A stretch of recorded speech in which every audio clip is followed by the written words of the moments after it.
100. Man, it's a massive, kind of intimidating number, isn't it? Just think about it for a second. If you tried to do something really important to you and you failed, how many times would you honestly try again before you finally threw in the towel? 3 times? 10? Maybe 20 if you're incredibly stubborn? 100 represents the sheer overwhelming number of times your average person might just give up before ever realizing their ultimate dream. It's basically the invisible barrier between ordinary effort and extraordinary resilience.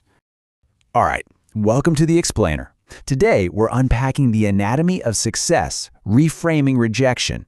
We are going to dive into a profound masterclass in grit through the story of a young man named Noah. It's a narrative that's going to force us to completely reevaluate our relationship with failure. We're not just looking at a feel-good success story here. We are literally dissecting the anatomy of what it takes to push through when the world absolutely refuses to make things easy for you. So, to kick things off, I want to anchor our entire discussion around this one super personal question. What would you do if the world told you no 100 times? I want you to really sit with that for a moment. Would you change careers? Would you lower your expectations? Would you start actually believing that the no was right? Overcoming constant obstacles isn't just about working harder, you know? It requires a fundamental rewiring of exactly how you perceive pushback. Okay, let's jump into part 1, daring to dream big, and the friction of ambition. We start our story with Noah. He's a 20-year-old paperboy with no capital, 0 connections, and he's barely scraping by. But as he looks up at a towering office building before sunrise one morning, he makes this incredibly bold declaration. He is going to build a massive company. And the immediate result? Ridicule. People nearby actually laugh right in his face, telling him he can't even afford breakfast. This right here is the friction of ambition. It's the instant resistance you face when your goals completely outsize your current reality. And that reaction brilliantly illustrates a core truth about human nature. Every great dream sounds impossible to those who never dared to dream. The skepticism Noah faced, it wasn't actually about his potential at all. It was just a reflection of the limitations of the people laughing at him. When you set a massive goal, you are inevitably going to invite the skepticism of those who have settled for less. But Noah doesn't argue with them. He just quietly walks away, holding on to that vision. Let's move into part 2, reframing 100 rejections and navigating the no. Noah starts applying for jobs to build his foundation, and this is where the real test begins. Just look at this absolute barrage of closed doors. Not qualified, looking for someone else, application rejected. It's a relentless wave of no. It gets to the point where the letters are literally piling up in his room. His best friend, Sam, who brings this great loyal humor to the story, actually sits there and counts them all the way up to 100. Sam jokingly congratulates Noah, calling him the champion of rejection. It's kind of funny, sure, but beneath the humor, Noah is feeling heavily defeated. It is so tough to keep going when all the data seems to be telling you to just stop. So sitting there feeling utterly defeated, his grandfather Henry drops this absolute gem of wisdom on him. He says, rejection isn't life saying no, it's life asking, how badly do you want it? Think about how powerful that reframe is. It takes all the power away from the rejection and puts it right back into Noah's hands. It's no longer a judgment of his worth, it's just a test of his resolve. That single sentence completely shifts Noah's mindset and gets him smiling again. Armed with that new mindset, Noah takes action to build some initial momentum. Now, he can't afford expensive degrees, so what does he do? He attends free business seminars. But he doesn't just hide in the back row. He engages. He asks incredibly thoughtful questions. And this visibility catches the attention of a highly successful businesswoman named Mrs. Olivia.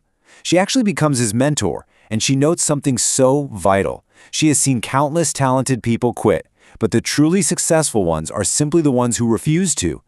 Noah's sheer refusal to quit is exactly what attracted high-level mentorship to him in the first place. Which leads us to part 3, choosing integrity over shortcuts and the true value of honesty. Noah eventually gets a small online business going, but it is painfully slow. And right on cue, temptation arrives in the form of a wealthy, cynical businessman named Victor King. Check out this stark contrast. In one ear, Victor offers an easy shortcut. Sell fake products, get rich quick in just a few months. It's that frantic, unethical hustle mentality. But Noah's philosophy? Entirely different. He literally tears up the contract, choosing honest work because he wants a type of success that allows him to sleep peacefully at night. Victor laughs at him, of course, but Noah understands that long-term, sustainable success has to be built on an unshakable foundation of integrity, even if it means taking the slow route. And he's really going to need that integrity for part 4, surviving the big failure and embracing extreme ownership. Over time, Noah's business slowly grows. He's improving products, working late nights. But then, absolute disaster strikes. A massive delivery mistake happens, resulting in hundreds of refunds. His employees are in a total panic, convinced the business is completely done for. This is the climax of his journey. It's that make-or-break moment, where most leaders would immediately start looking for a scapegoat. But Noah's response here? Totally counterintuitive. He doesn't panic at all. Instead, he looks at his team and says, "Today we earned something more valuable than money." He takes extreme personal ownership of the entire failure. He goes out and personally apologizes to every single affected customer. And the result of that? Most of those customers actually stay incredibly loyal to him precisely because of his honesty. He literally turned a massive operational failure into a masterclass on building unbreakable customer trust. So let's track how this all compounds over the years. On day 1, he starts from absolute zero. By week 4, his only customer is his buddy Sam, giving him a pity order and demanding free delivery, obviously. Around year 1, they hit that massive delivery mistake that almost wiped him off the map. But because he navigated it with such extreme ownership and integrity, we jump to year 5, and Noah is now at the helm of a highly successful international company. The growth wasn't a straight line at all. It was a series of hard-earned, compounding lessons. Which brings us to part 5, the ultimate payoff, coming full circle. Noah's success is very public now. He's being interviewed on television, and when they ask him about his greatest achievement, he doesn't bring up his revenue or his international expansion. No, he cites being rejected 100 times because every single one of those rejections taught him something invaluable. And this mindset sets the stage for a truly cinematic finale. Picture this. Noah actually returns to the exact same companies that sent him those harsh rejection letters years ago.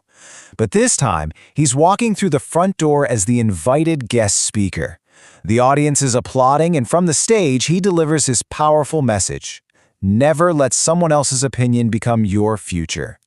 Looking out into the crowd, he sees his grandfather Henry smiling proudly, and his best friend Sam joking that all that rejection was good for something after all.